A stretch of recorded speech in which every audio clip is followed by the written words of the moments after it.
All right, I guess we could probably start now. Yeah, I think we're ready. Okay, so welcome to everyone who is in this event right now. We are starting our University of Waterloo and Western panel. We have 3 University of Waterloo speakers today and 1 University of Western speaker. So basically how this is going to work is Xing Lam and I are the moderators for this channel. We will be the ones that are asking the questions to the speakers. Now, if you're not part of University of Waterloo or Western, your panel is coming up soon. So just stay tuned for that. This panel is mostly just for those 4 speakers. So there's that. We're going to be asking you guys questions. You guys will just be answering them and also maybe try to like interact with each other if you would like to do that. So general outline of this event.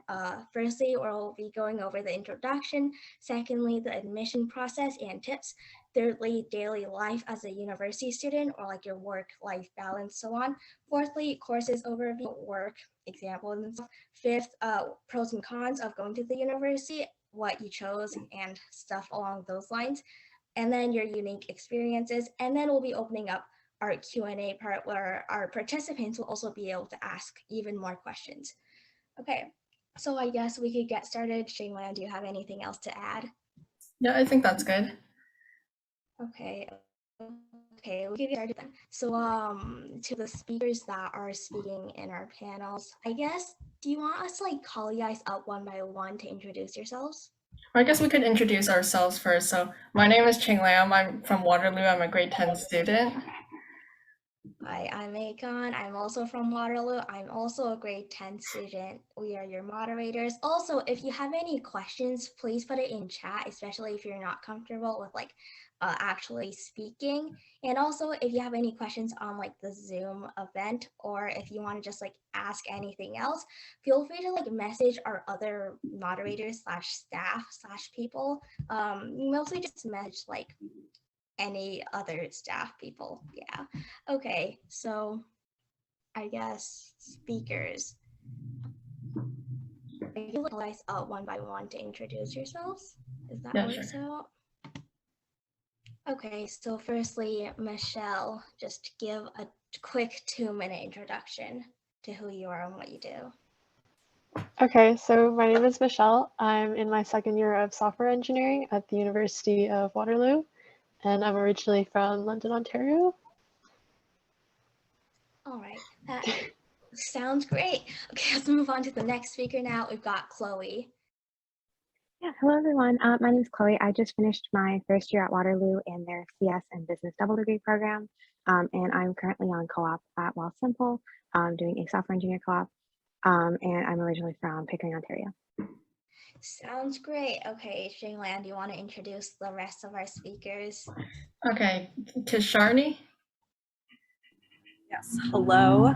I'm Kisharni. I am from Scarborough, near Pickering, but I go to school in Western, so in London, Ontario, and I'm studying computer science and hopefully doing a minor in software engineering, but coming to you from Bellevue, Washington, where I'm interning currently as a software engineer intern at Microsoft. Yeah, awesome. Okay, we have Mayank next. Sorry if I'm pronouncing your name wrong. Yeah, no worries. I'm Mayank. I'm studying computer science at Waterloo, going into my 3rd year. I also play rugby for Waterloo. Right now I'm on a gap semester working on a startup. Yeah, that's really cool. Okay, now we can actually get into the good part, also known as the questions. Okay, so first question, if you don't count like the one that we kind of just asked, explain the pros and cons of studying your degree at your university. So I guess you guys can just like answer in whatever order you want to answer in, unless you want to answer in some specific other order.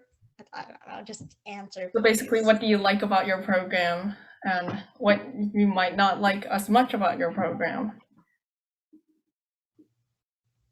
I guess I can start. Like a big part of Waterloo is the co-op program. And I know this is in engineering as well as CS and other programs, but basically co-op is you get, for 4 months, you do an internship and it's part of your graduation requirement. So throughout your undergraduate degree, you have to complete 6 internships. So by the time you graduate, you have 2 full years of working experience, which is really nice. And I think that's definitely a pro, and definitely one of the reasons why I chose Waterloo. Yeah. Okay, how about we can do like what everyone likes about their universities first and then what they don't like about it. Okay. Does anyone want to go next? I can go next, I guess. I think I'm the only Western person here, so I speak on that bit. But like, so my first option was Waterloo. I didn't get in, and I was like devastated about it. But honestly, looking back at it, I'm going into. I just finished my 3rd year, and like it was the best thing that could have happened to me. Just because Western has like a good student life, and like the first year is like kind of introductory to computer science. So if you're going into first year and you don't really have that background, like it's totally fine. Like that year is like for you to explore. I took like a film studies course, social work, like, and it's like really time for you to kind of like adjust to uni life, and like everyone and like the culture of like the people, other students you'll meet is like we're all just trying to like lift each other up.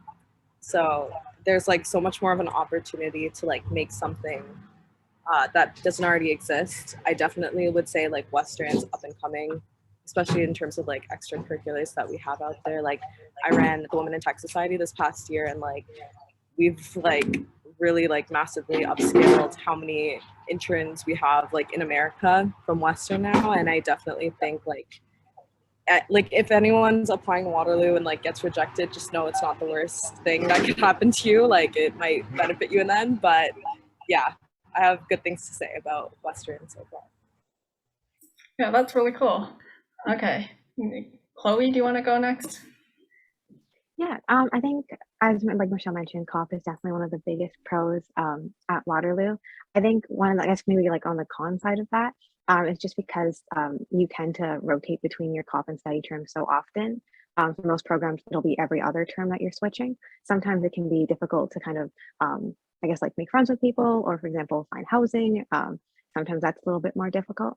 Although I would say, like, for example, in the double degree program specifically, we have 5 co-op terms and 10 study terms. So it's a little bit closer to, I guess, other universities in terms of that schedule. So you kind of have 8 months of study and then your co-op term.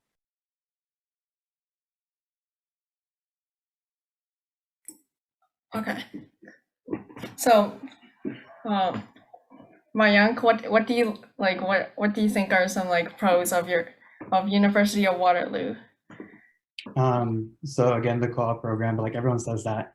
So I'll move on from that. This is more program specific, but I do enjoy computer science over engineering because of the schedule that we have. So if you go into engineering, know that you have a fixed schedule. There's certain courses you have to take every semester. You get like maybe 1 or 2 electives. And like if you fail a course, that's a prerequisite for the next semester's courses. So you tend to have to extend your degree by a year. And there's just not a lot of flexibility because courses are only offered once a year, versus in computer science, every course is offered every semester. So like I'm on a gap semester right now. I couldn't do that if I was in engineering. I'd have to take a whole gap year, and I can rearrange my co-ops. So I just came off an 8-month co-op because I felt like it, and I'm taking a gap semester. So I haven't really been to school in a year technically, but I can do that because I have that flexibility in CS versus engineering is more of a fixed schedule. But again, then like Chloe said, with that flexibility, it like impacts the social aspect because I also haven't seen people on campus for almost a year. And now my schedule is like really weird. So when I go on campus for courses, I'll be in some like 3rd-year courses and some 2nd-year courses because I should be entering my 3rd year, but technically I'll be doing the second half of my 2nd semester. Sorry, 2nd year. So yeah, just something to think about between CS and engineering and what program you choose. Yeah, I didn't know that before. Okay, so what about now? I guess on to our admission process. And so for this, we kind of just want you guys to tell us about your admission process, what it was like. And so we kind of want to know, like, how do you balance grades and extracurriculars during it? Which one really matters more during the admission process? And also, what are just your thoughts about the application process?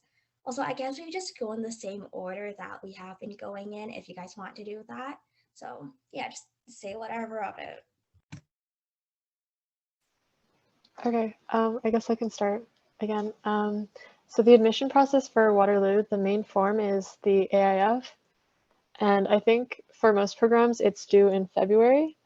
How I did it was like I started it pretty early, and then I got like a lot of people to look over it so I could like improve on it. And it kind of asks questions like, why do you want to go to Waterloo? Why did you apply to your program? Tell us about your extracurriculars. In terms of extracurriculars or grades, I feel like your grades in grade 11 and 12 are important, but I also feel like extracurriculars are just as important. Of course, you need to meet, like, they have grade requirements, and those correlate with like your chances, I guess. They have like a graph. But I think extracurriculars are definitely pretty important. Yeah, if anyone wants to add on that. Yeah, I guess I can go next for Western, but yeah, so I just applied through like UWaterloo, so there was no like supplementary application required for computer science. I know it's different, like if you wanted to apply for IB, like AEO status, but yeah, so like since it was just through UWaterloo, it was primarily just like grades that kind of like got me in, and that was pretty early on in like December. I think I applied late November, but again, did not get into Waterloo. I don't know why that was. I was doing all the extracurriculars, so don't know what was going on behind the scenes, but I guess there's like more to it with like doing the Canadian computing competitions and all that they factor in. But yeah, I definitely think it's tough. Honestly, go easy on yourself. I feel like when I was in grade 12, I was doing the most, like with school, extracurriculars, everything compared to now even. So just like be patient with yourself, do the things that you love, and like it'll all work out in the end. Wait, just to add on to what you said about do things that you love, I also think that's true. Like, join extracurriculars that you want to do, like, and like have fun with it. And you don't have to like do extracurriculars just for the sake of like doing them. Like, do things that you like. Yeah, I guess also adding on. So yeah, the AIF is definitely, I guess, the big thing for Waterloo. One kind of differentiating factor between like engineering programs and CS or like double degree, for example, is engineering programs have like an optional video interview, whereas the CS programs, there is an extra page on your AIF form where you talk about some of the contests that you've done, like some of the math or computing contests. But as I mentioned, like grades are definitely important, but extracurriculars are also a really big thing to kind of differentiate those people that all have the same like grade ranges. I applied in like 2021, so it was like in the middle of COVID. So a lot of people were applying to Waterloo with like high 90 averages. So one of the biggest factors that kind of helped Waterloo decide at that point was both contests and extracurriculars. So definitely, like as I said, do things that you love, but yeah, don't feel like you just have to be only focused on getting the highest grades and you can't get involved in anything else, because I think that's definitely important. And then just one other quick note for double degree too. A lot of people will apply through both the Waterloo side and the Laurier side for the program, and that'll give you the highest chances of getting into the program. Although if you do go through Laurier side, you won't get access to Waterloo's co-op board. You'll be using Laurier's co-op system instead.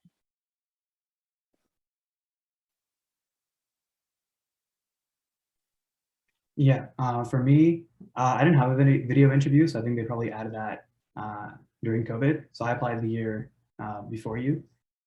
So that's definitely new. I'm assuming they'll keep doing that. The AIF is probably the most important thing. Like my admission average is lower than anyone I've ever seen Waterloo test. Like I've asked some people, everyone has a higher average than me, but my extracurriculars are really good, and I'm pretty sure that's what got me in. Also, Waterloo really loves to emotionally wait till give you an admission. Like I didn't get my first university admission until like April. So that can be a bit hectic. And I also only applied to Waterloo and Toronto, so they were both very late with their admissions. So don't worry if you don't get a response very late. Yeah, that's just the way they do it. Also, in terms of extracurriculars, I would think about, like other people have said, do what you like. Also think about what extracurriculars will help you beyond high school. there's a lot of extracurriculars that are designed to only give you a little bit of clout in high school, but as soon as you go into university, it doesn't really matter. So I'll give some examples, not to say that these aren't great achievements, but like realistically, they don't matter after high school. Like if you're a valedictorian, after high school, no one really cares. If you did well in like DECA or something, after high school, nobody cares. Also, you're average, like literally no one cares, and it's not gonna help you. So realistically, go for things that you like, you enjoy, and will help you after university. So an example of that would be like internships. If you intern at a company in high school, that's great for admissions. You can probably get some money because you're gonna get paid. And also that'll help you get jobs or co-ops in Waterloo. And then you'll have a huge advantage over other first years because most people don't think about getting internships in high school. And then, you know, if you're in first year and you have a previous job experience, you're way more likely to get hired versus other first years where every single first year is taking all the same courses. They all look the same, no job experience. And then it's just basically, do you like the person in the interview? And also, yeah, like I did sports. I chose a sport that I liked and continued in university as well. And because I chose something I liked in high school, I could continue that. So I would say really focus on choosing things that you think will help you long term, and like you need to think beyond high school. Yeah, if I can add in there, like, yeah, I second everything you just said because, yeah, no one cares about grades once you get to uni. Like, grades are not, especially like in our program, right? It's a different story if you're in like med sci or like trying to get an MCAT or whatever. Like, but for us, it's like your goal is to like get the jobs, get hired, do internships, and do all that. And like the number one thing they look for is like who you are as a person. That's what I find at Microsoft is like, are you volunteering? Like, do you care about any social causes? Like, and it's like really deeper than that. Not necessarily like if you did DECA or went to ICDC, like it doesn't matter once you kind of get past high school. So like recommending things to do, I did junior achievement, and like that was a great way to like get used to kind of that environment of working in a team. Build up your projects when you're in high school. Like that's the perfect opportunity to get going with that, and like employers look for that. So do that. Internships, yeah. So yeah, everything Mayank just said, but yeah, like think forward, not like, and don't feel pressured to do any specific thing just because all your peers are doing it. Like do things that you're genuinely curious about. I have one Also, more. like, sorry, go ahead. Yeah, so everyone's gonna say, you know, which university you go to matters a lot. But like I've met a lot of people at different universities, and I'm gonna say if you do focus on yourself more, again, optimizing the things that help you long term and not just in high school, you'll end up doing better. Like I know people at some universities I've never heard of before, and they're doing way more interesting things, doing way better than people at Waterloo. Because the problem is some people in high school, they optimize only for things that help with admissions and don't help them in the rest of life. So, you know, you'll get into good university, but then you're not going to do anything from there. You're just going to be stagnant, doing what everyone else is doing at the university. And then people who are not going to a university that's like not as well regarded, they'll be putting in more work on themselves. And, you know, employers at the end of the day, if they look at the university, like that's one good indicator of how smart you are, but like projects that you're doing or internships that you've done in the past are much better indicator. Oh yeah, super.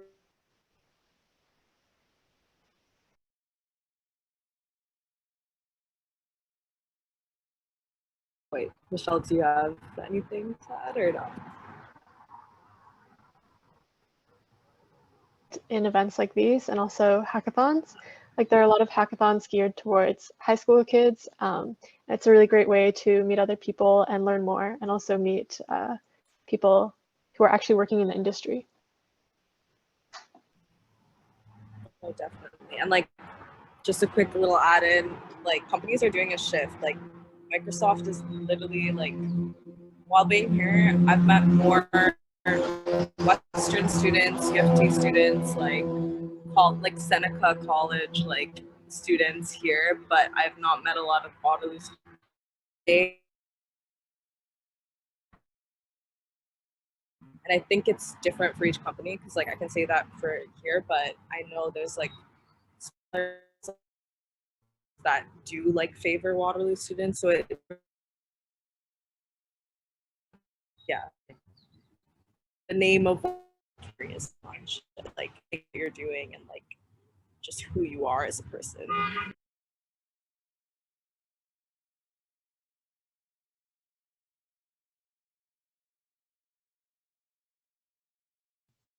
All right, does anyone have anything else to say? Because if not, we could skip on to the next question. Also, just out of curiosity, what kind of like opportunities did you guys do, like internships or like projects in high school?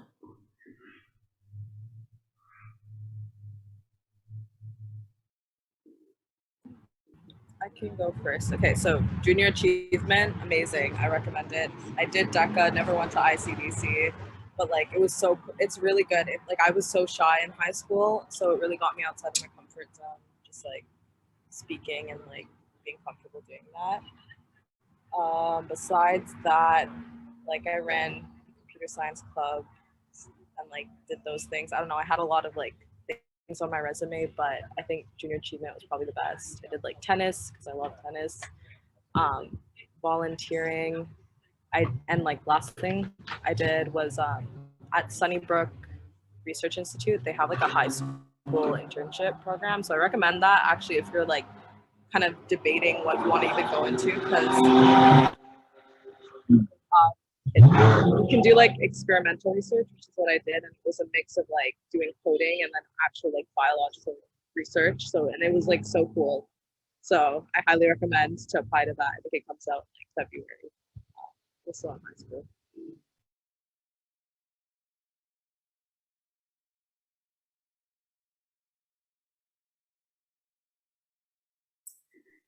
Do any of the other speakers want to share their opportunities, or we can? I can go next. So in high school, I did a lot of hackathons. Like starting in grade 10, I went to a couple, and I think that was probably those moments where when I learned the most about programming, that probably increased my skill level the most. So yeah, grade 10, 11, did a lot of hackathons. In the summer between grade 11 and 12, I did an internship at Air Miles, working in their innovation department. So they just brought us in for like 2 months. We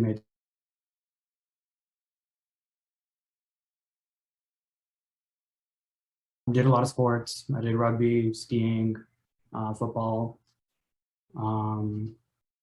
Also, at the end of grade 12, I interned for a company in Switzerland working on neurotechnology stuff.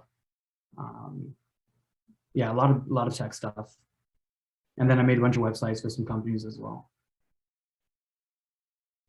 Also did DECA, but I got kicked out. Yeah.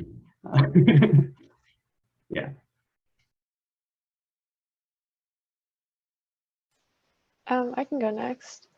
So in high school, mainly I also did junior achievement, DECA.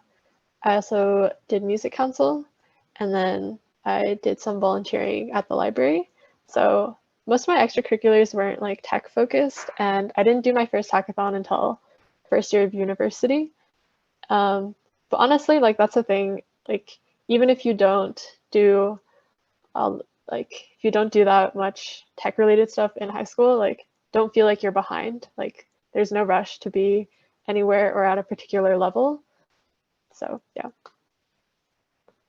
Yeah, I think especially to echo that, like I was very similar to Michelle. I did band in high school, student council. I did join our like robotics team and like start a CS club, but that was kind of closer towards, I guess, the end of high school. I did a lot of stuff kind of the end of grade 12 to right before university started. I signed up for the Google CSSI program and I did a bunch of hackathons and just an internship at a small consulting company. And building up like a platform for them. So I think like you definitely don't be worried if you haven't like spent all of high school kind of working towards like CS. You definitely still have time, and especially like the summer before university, I think is a really great time to try to like prepare yourself both for like that transition, like personally, but also you can try to work on projects, hackathons, and that sort of stuff to kind of start off kind of getting your resume more prepared.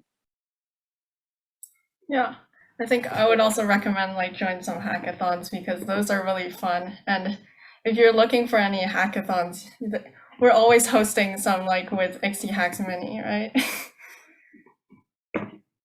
Okay.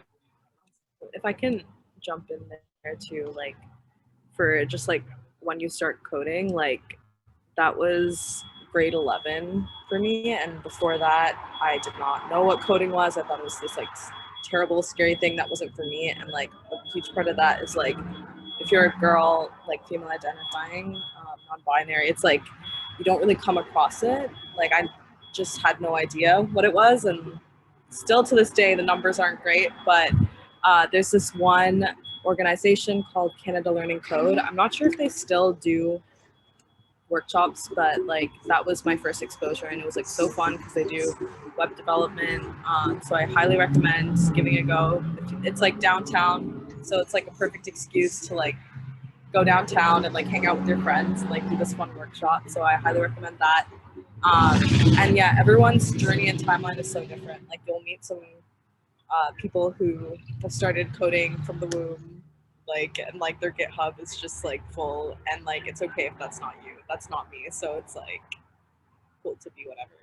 So take like all of our advice with a grain of salt as well, because like your experience could be totally different.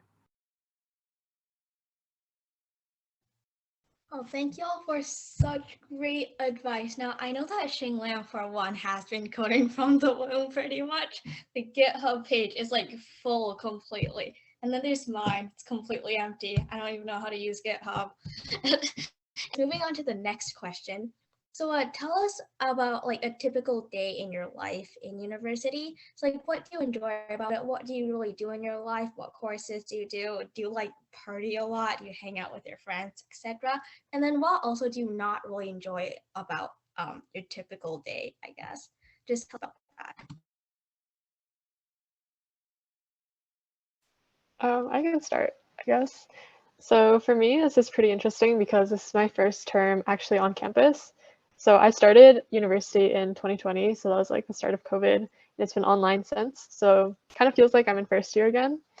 But I guess like my typical day like in school is like I wake up and go to classes, and I usually have classes from I guess like 9:30 to 2:30. They end pretty early, and I usually have 2 to 3 classes. And then some of the classes I'm taking this semester, I have like a math course for graph theory, and then I have a computer science course for data structures. Let me think what else I have. I also have another computer science course for general programming, and then another computer science course on databases. And so those usually go until 2:30, and then after that, I usually go to the library to study with friends. I think it's really nice to, especially being on campus, taking the opportunity to talk and meet other people, and also just like discussing what you learned in class. I think it really helps to just understand the content better. And then after that, I usually like go home, make dinner, and then do some more studying. And then I try to be in bed by 12. I think it's really important to get enough sleep, especially if you have early classes. So sleep is important. Yeah, that's my typical day. Awesome. All right. I will answer this last question, then I do have to head out. But yeah, so as for Western, I think I tried to like schedule my classes so that they're like in the afternoon to evening time. But like what I would do is like I'm an early grinder, like I love the morning. So like that was my time to like get to the library and like do all my stuff and then head to classes. But yeah, it's so different. I think I'm the only one who's like just finished third year. So I did have an in-person first year that was regular, and I left like April of my first year. So even coming back this year, I felt like I was coming back to first year. So it was so bizarre. And I feel like I'm still in first year in some ways, but each year is so different. Like my first year, personally, I had a bad experience being in residence with like the culture shock of it all. Hopefully you guys don't have that happen, but I think once I got to third year, like I found my groove, I found my people, which was really nice. And yeah, Western does allow you to like have a good balance. I think it's actually important to like go to parties and like just to meet people, because you'll be so surprised. I literally like met this like founder of a startup who's like living in San Francisco at a Western party. Like you never know, and it's like you don't need to be doing like things like drinking like to have a good time. Like most of the time I just go sober, so it's like you can enjoy both worlds of it. But yeah, there's definitely like a party culture that exists, but I do think like past first year, you like, and like who you surround yourself with kind of determines that. But yeah, it's like very different from high school, because high school is like you have to show up at this time and leave at this time, and it's like I hated that personally in high school. So going into uni, I loved like having my own schedule, creating it, deciding what I wanted to do, like that, having that freedom like was the best thing ever for me. But yeah, so that's kind of like day in the life of Western. The campus is beautiful. There's so many like spots to study, and grab food and like just relax. And there's like nice facilities like the gym and whatnot. So if you do enjoy having freedom, I think you'll really enjoy like the university life and going through all of those like 4 or 5 years of it. But yeah, unfortunately I do have to drop, but it was really nice meeting everyone, and thank you so much for having me. But yeah, hope you all have a good rest of your weekend, and feel free to also like message me on LinkedIn if you had any questions about anything at all. So I'll drop that. Yeah, thank you so much for Here. joining us today. Of course, of course. All right, have a good rest of your day, everyone. See you. Bye.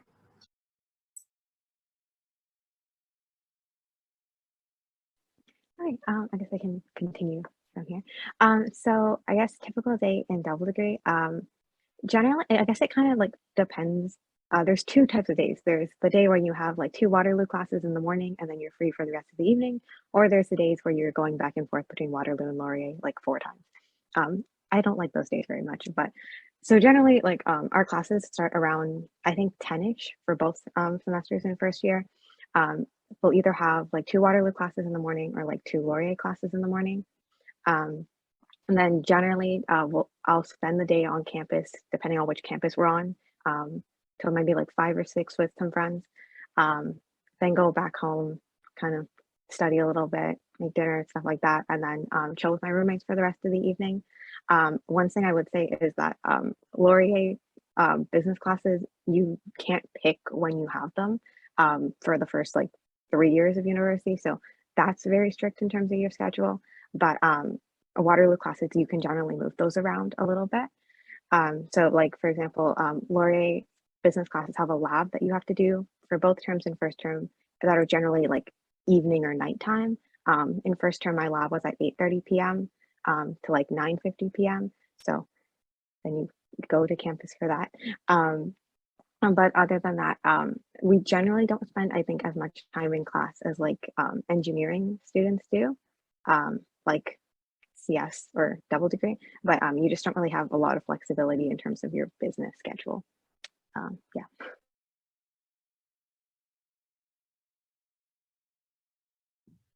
Yeah, so my experience is going to be weird because I still haven't been on campus for a single course. I joined university in 2020. So I spent 8 months on campus. So I guess I can say what that was like. Everything was still fully remote. So really just in the morning, just do a bit of schoolwork. That would only take like honestly 3 hours, 3 or 4 hours. And then I'd go play volleyball for a couple hours with my friends, and we grab dinner. And then usually I'd have rugby practice. And that would be like every day. And that was pretty much most of my schedule. But I think that's because everything was online, so we had a lot more time. Also, you could have people to help you with assignments, so assignments went a lot faster. I don't know if that's still possible with everything in person, but we'll see. I can also explain like what co-op life was like. Again, everything was fully remote, so I used that to travel a lot. So I was traveling to a different country every month because you didn't really need to be in one place. And if you're gonna pay rent and food anyways, I figured might as well go do it in a different country. So I just use that to travel to a different country every month. And now gap semester, I'm just home. So no school or work. So, normal life. Okay, thank you guys so much for answering. Those are some, like, your day just sounds really epic. So now I think what we're going to do is we're going to open up the floor for questions. So if any participant has any question you want to ask the speakers, now's the time to do it. You can either unmute yourself or you could just say it in chat. And then if we don't have any questions, we'll just be going on with some more planned questions that we have. So if anyone has any questions, feel free to just ask now.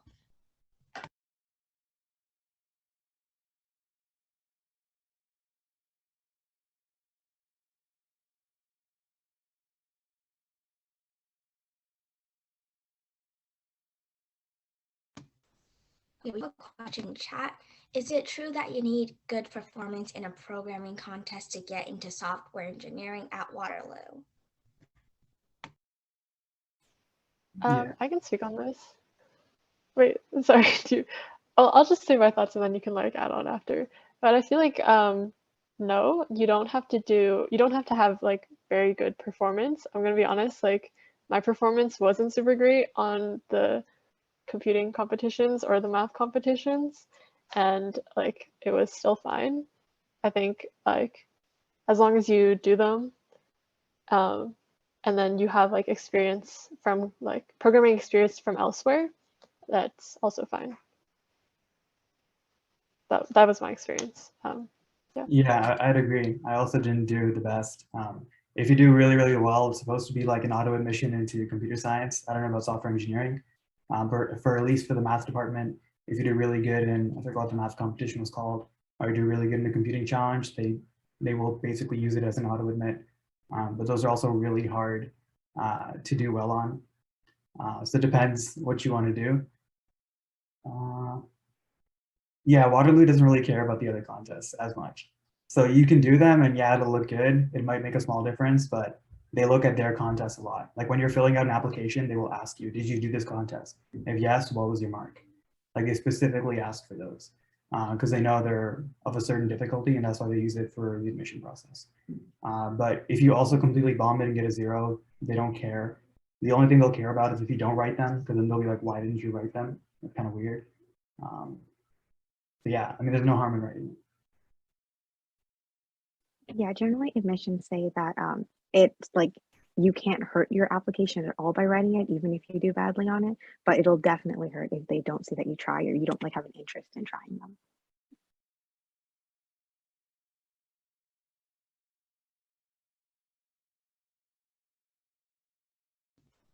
All right, thank you guys so much for answering that question. Does anyone else have any more questions to ask?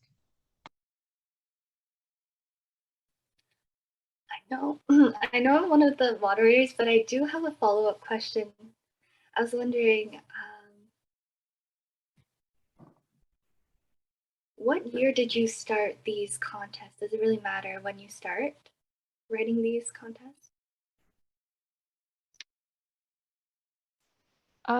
Also from my own experience, I didn't write any of the contests in grade 9, 10, or 11. I just wrote the one in grade 12, which is I know a lot of people start pretty early on, but that was my experience. I just wrote the one in grade 12.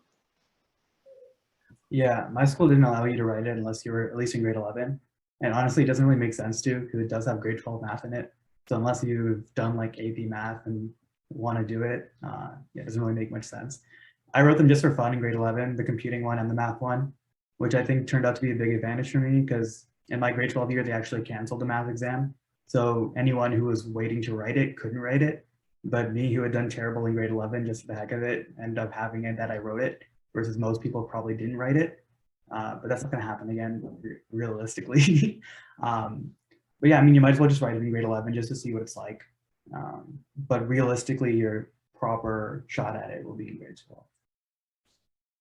Yeah, I kind of had the opposite experience. I started writing math contests in grade 7, but that's just because I was a very eager grade 7 child. They definitely don't matter really, and the computing contest won't really matter until you get to grade 11 or 12. And like they mentioned, most of the time it's not really recommended for anyone under grade 11. The math contest, I think it was helpful for me to kind of practice every year. And it was something that I kind of thought was exciting to work on. It was kind of a fun challenge.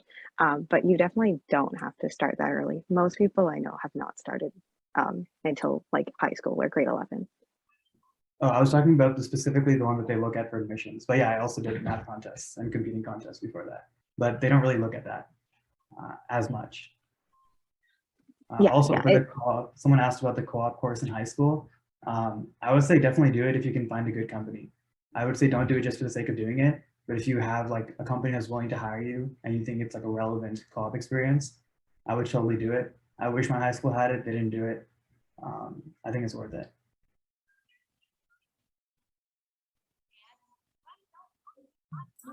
Did you guys also take like the grade 11 computer science course in your school? Would you recommend taking that for any of like the participants here? I think you Right. have to take grade 11 computer science to apply to engineering or computer science. Well, not engineering, but for computer science, like you might technically not need it, but if your school offers it and you didn't take it, they're going to be very confused as to why you didn't take it. Yeah, it definitely will. It'll kind of add to the interest part because I think like that's kind of a big thing with the contest and what courses you're taking. And also, it depending on what language your school programs in, it'll also kind of help you build some experience, either for your grade 12 course, so you can do better in that grade 12 course, or just in general. Like my grade 11 course, we learned Java, which is still like a relevant programming language that you can like use or put on your resume, for example. But yeah. Or just to add on to that, just make sure you do your research into which program you want to apply to and the prerequisites that you need for that. Yes, when you're choosing courses. Yeah, I would say don't choose a course just because it's harder to get into. It doesn't necessarily make sense.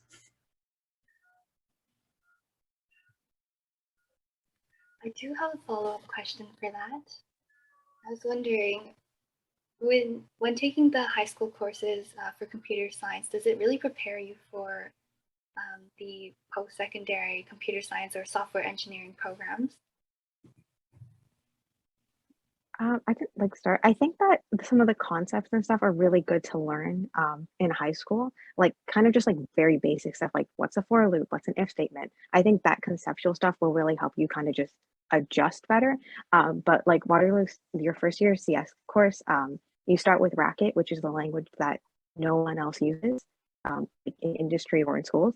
So it'll be a lot of still new stuff to learn. But I think the foundations of like what is a programming language are definitely helpful to have going in.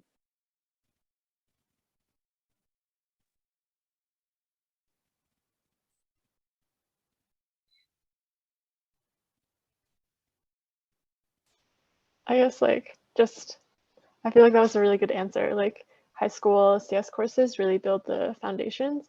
And in general, like it doesn't really matter what programming language you're using because the foundations are all the same. And that's kind of what you learn in high school, which is the foundations.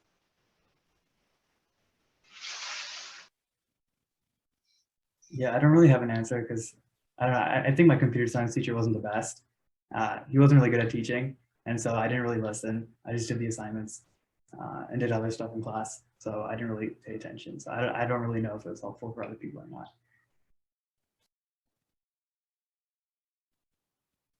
Thank you so much for answering the question. It's really good advice.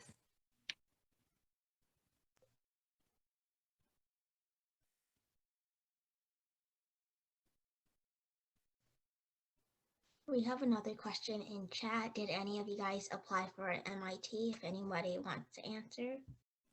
Yeah, I applied for MIT. Yeah, I had an interview too that went really well. And the interview even told me I was a really good fit for the university. But then she told me that 0 to 3 Canadians get into MIT per year, which apparently, yeah, sometimes no Canadian gets in because most countries have a limit on the number of engineering students they can take from other countries. For MIT, they can only take 100 international students per year. And so the interviewer was explaining to me that Canada's population relative to the world is very low. And so the fact that we even get up to 5 sometimes, or like 3 to 5, I think 5 is an exaggeration. I think it's like up to 3. The fact that we even get up to 3 is a big deal. So just keep that in mind. I think even Stanford is more realistic and like just as good as school. But yeah, they cap it.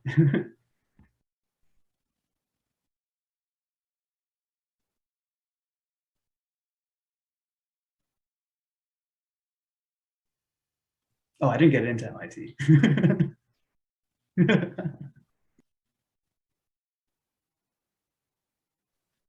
Was the Yeah, getting an interview is not a big deal. It's completely random. It has nothing to do with how good you are.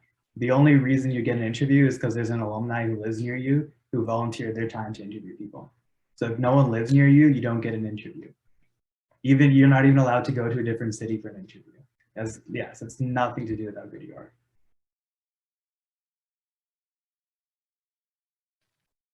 was the interviewing process nerve-wracking?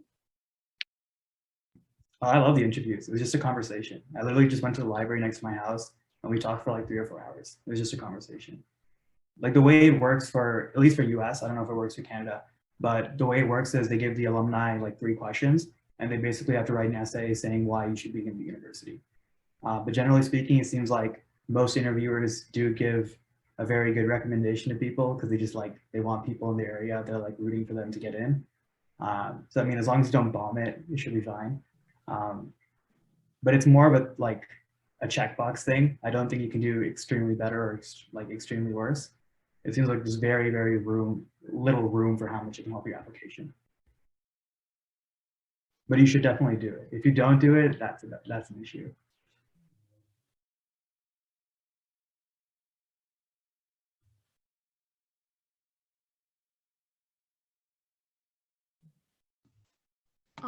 All right, does anyone else have any more questions?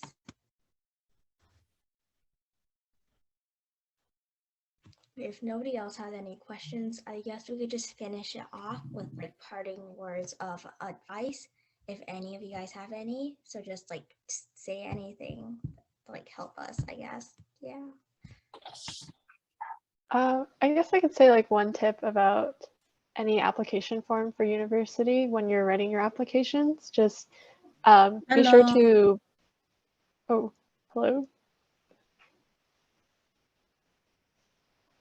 I'm not sure if someone wants to ask a question.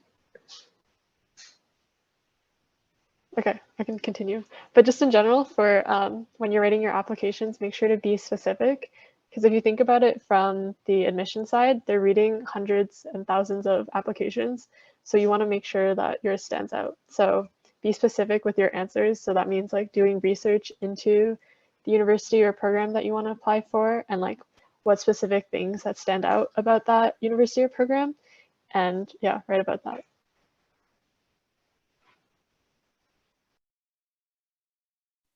I guess I go next. I would say, I think I'll also send a link in the chat because I guess on like Michelle's point, I found this website like talking about how to write an AIF. Everyone writes it differently, but I thought this like personally gave me a good way of like thinking about my answers and how to shape them and making sure that you're really conveying like why you're interested.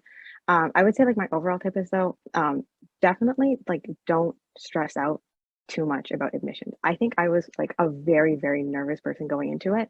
And like I think like Mayank said, like Waterloo waits a very long time to give you your offers. So I got accepted into my backup program in December, and then I didn't hear back from the other 2 programs I applied to until like mid-May. And it's like it's really easy to start freaking out and get like really nervous and stressed about it. Don't worry too much. Everything will work out. Like no matter what program you end up going to, even if it's not the one you thought you were going to go to, if you're interested in your program and you're interested in CS, you'll be able to find a way. You can do your project, like we said before, hackathons, internships, kind of getting that sort of experience, building up to university. So no matter where you end up, you'll be able to find a path forward. But yeah, don't like stress about it. I think that's like the biggest thing that I just, I wish I wasn't as worried about it when I spent all of those months freaking out. So yeah, don't stress too much.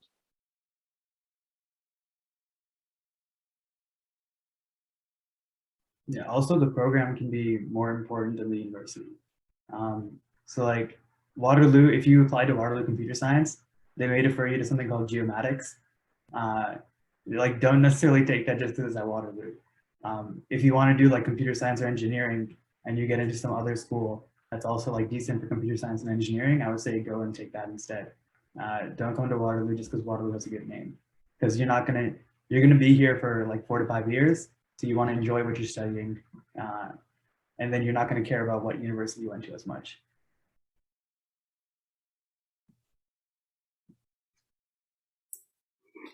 Okay, I think we have one last question in the chat. So what kinds of extracurriculars did you do in high school to prepare yourself for your program? If anyone wants to answer that question. I mean, yeah, like I said before, just did a bunch of hackathons, did internships where you learned a lot. Those two are probably the biggest things I did. Yeah. I think for me in high school, like my extracurriculars didn't really relate to computer science or programming. So like I did a lot of, like I did like DECA, Junior Achievement, which are unrelated, but I kind of like found online courses to take, or like Free Code Camp has a bunch of like YouTube tutorials, and some of them are like pretty fun. Like you can code a game. Like I did a bunch of those, which is pretty fun. It's like a fun weekend project. But yeah, most of my extracurriculars weren't related to programming. Yeah, I think very similar to Michelle. I did like robotics and our CS club, but like I started a CS club at our school, but I don't really think that that was huge in helping me prepare. I think it was a lot of, I used Code Academy for a lot of my learning in high school. And then like in that summer transition, I did hackathons and an internship. Yeah. Also, not every, a lot of good universities, they put their courses online for free. I think Waterloo is one of them. So you can literally just go online and take courses. Like in grade 9, I just went to, there's a website called XdHacks, and they have a lot of university courses. Like I just took the first year MIT computer science course. And like that was pretty good. And there's also like a really well-known course like CS50 from Harvard, if anyone wants to, like, is interested. For the online interview, at least for, I only know for U of T and Waterloo, it was pretty much the same thing. It's basically, they give you a question, you have 1 minute to prepare, and then you record the answer. It's not, you don't actually get interviewed by a person.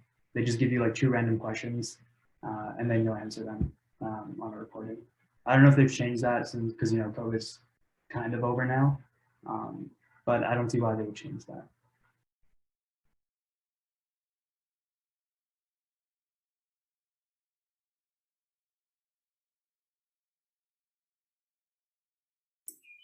Okay, since we have no more questions, I think we'll be ending the panel soon. So first of all, thank you so much for all the speakers for coming in and speaking at our event. And if you guys like want to drop like something that the attendees can contact you with, like your LinkedIn, feel free to do that in the chat.